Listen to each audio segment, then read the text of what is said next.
On commence aujourd'hui notre chapitre 6 d'histoire, l'affirmation du pouvoir royal. Alors comme d'habitude, on prend une nouvelle page et on écrit en haut, en rouge, le titre du nouveau chapitre. On se souvient, comme on a vu dans les chapitres précédents, que depuis la fin de l'Empire carolingien, les rois n'arrivent plus à protéger les populations.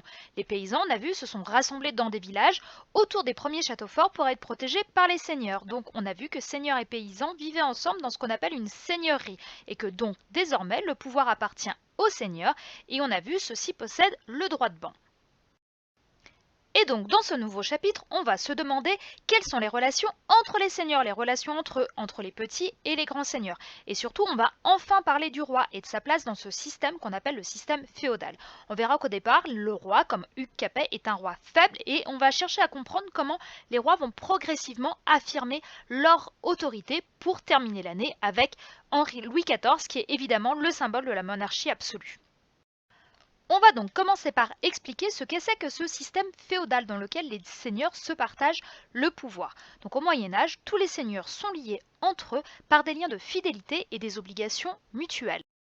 Dans ce système féodal, le seigneur le moins puissant, celui qui va se placer sous la protection d'un seigneur plus puissant, est appelé le vassal. Il va jurer fidélité à un seigneur plus puissant lors d'une cérémonie qu'on appelle l'hommage. Cette cérémonie de l'hommage n'est pas sans rappeler le mariage religieux qui commence à se mettre en place à cette époque-là. Alors, l'hommage, ça se déroule en 3 étapes. D'abord, le vassal se met à genoux devant le seigneur. Il lui donne ses mains. Le seigneur prend les mains du vassal dans ses mains. Donc, on dit que le vassal lui rend hommage. Puis, derrière, le seigneur et le vassal s'embrassent.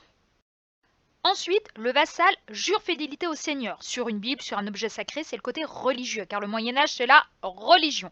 Et surtout, comme ça garantit que si le vassal ne respecte pas son serment, il pourra les cramer en enfer. Et enfin, c'est l'investiture. Le vassal va recevoir un petit cadeau, un objet qui va symboliser le fief qu'il va recevoir. Il peut recevoir une motte de terre, des clés. Le fief, c'est tout simplement une seigneurie que le vassal va recevoir. Le vassal est donc désormais un seigneur, le seigneur d'une terre qu'il a reçu d'un seigneur plus puissant.